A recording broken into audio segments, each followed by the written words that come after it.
Pinceladas do Saber, que estamos aqui então para mais uma de nossas videoaulas. Eu sou o Daniel Matheus Ladeira, tenho 25 anos, sou formado em História, já passei aí por alguns cursos das Ciências Humanas, dentro da especialização em Filosofia Política, dentro das Ciências Sociais, e atualmente eu faço faculdade para ter o bacharel em Teologia na FTSA, Faculdade Teológica Sul-Americana, em Londrina. Hoje eu gostaria de continuar com vocês um pouco daquele texto onde nós estávamos comentando sobre as teologias contemporâneas, mais especificamente. As teologias contemporâneas que eu estava comentando com vocês a respeito de um autor bastante famoso dentro da teologia protestante, inclusive foi citado dentro da Igreja Católica na época a qual ele viveu, que é o Karl Barth, Karl Barth é aquele cara que tem aquela expressão que eu disse no vídeo anterior sobre teologias contemporâneas, onde ele fala que Deus é totalmente outro. Essa definição de Deus foi uma definição muito interessante que ficou por muito tempo sendo citado no meio protestante e até hoje ainda assim o é. Mas hoje eu gostaria de dar continuidade. Na aula passada eu terminei exatamente nesse trecho onde ele falava de Deus como totalmente outro. Hoje eu gostaria de continuar um pouco sobre a visão do Karl Barth. É lógico, futuramente eu gostaria de pegar um texto específico dele e fazer vídeos a respeito dele, não só um comentário, porque como eu disse para vocês, eu estou usando aquele texto ou aquele livro Teologias Contemporâneas para falar sobre ele. Então é um comentário e é óbvio que o comentário tem algum tipo de influência acerca daquele que escreveu, daquele que está comentando, determinado autor. Então vamos lá. Existe em Karl Barth uma influência, ou existiu em Karl Barth uma influência clara do Kierkegaard. Como vocês podem ver, se a gente for pegar as grandes teologias contemporâneas, elas sempre têm algum tipo de relação, seja de contraposição ou de relação mais íntima, mais a favor, com Kierkegaard. Tá aí um autor que necessariamente a gente vai ter que fazer um vídeo sobre textos dele. Mas vamos lá. Existe em Karl Barth essa influência de Kierkegaard, porque para ele a subjetividade deve ser o ponto de partida, assim como em Jean-Paul Sartre. Nesse sentido, algum tipo de conhecimento do humano estaria necessariamente imbricado na consciência de se ser um indivíduo. Todo tipo de conhecimento ele estaria imbricado em algum tipo de consciência de se ser um indivíduo.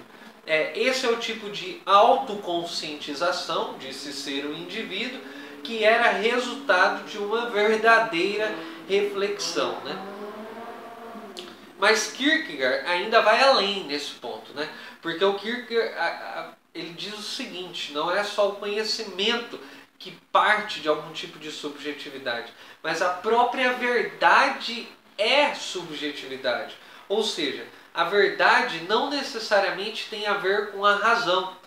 E é importante essa distinção, porque a verdade objetiva de Deus, e aí tem essa distinção, A verdade objetiva de Deus pode ser vista, portanto, por estudos racionais, como a história, a filosofia, a ciência. Agora, a verdade subjetiva de Deus é uma ofensa a essa razão, a essa verdade objetiva. Para se experimentar Deus subjetivamente, é isso que o Kierkegaard traz em Temor e Tremor, falando sobre a história de Abraão, é necessário ser um apaixonado. A fé cristã é a crença no absurdo de um Deus que se torna um ser humano. Então, posteriormente, ele rompe com esse pensamento existencialista kierkegaardiano, criticando porque ele denunciava algum tipo de santo individualismo nessa história toda. Ele achava que tinha muito de ser humano, muito de antropocentrismo na maneira dessa filosofia encarar a vida. Então Barth queria superar a ideia do homem ser o ponto de partida da reflexão teológica. Ele não queria que o homem fosse o ponto de partida da reflexão teológica, né? Ou seja, a gente vê um recuo em Karl Barth, né? Vamos dizer assim, que ele busca um recuo desse ponto de partida nas próprias escrituras, de alguma maneira. E não necessariamente no homem, na subjetividade do homem. Isso é importante, né? Uma de suas principais frases, na verdade, foi exatamente essa, a frase de que nós devemos segurar a Bíblia em uma mão e o jornal na outra. Talvez por isso que ele se opôs radicalmente à noção de nação, né? Raça, de Führer. Né? O grupo que se opunha à política do regime nazista foi chamado de Igreja Confessante, e o Karl Barth foi aí um dos principais camaradas que deu a cara a tapa, que lutou contra o nazismo abertamente. Foi uma das pontas de lança aí do movimento da Igreja Confessante. E aí eu cito na íntegra: de acordo com Barth, né, a tirania nazista, que é uma idolatria para ele, é exemplo do que acontece quando a palavra de Deus dá lugar à palavra da humanidade, e a teologia cristã arraigada na Bíblia se confunde com a teologia natural radicada na razão humana. Então, a doutrina... deixa eu fechar esse ponto. Esse ponto, então, é importante, porque nós temos aí, então, a primeira ideia que eu trouxe para você a respeito do Karl Barth e a relação dele com o Kierkegaard, certo? Isso é importante. Ele dá um passo à frente, ele faz uma crítica ao existencialismo kierkegaardiano, porém existe uma influência também ali. Ele dá esse passo atrás, dizendo que a doutrina existencialista, de alguma maneira, ela é uma doutrina muito humana, antropocêntrica.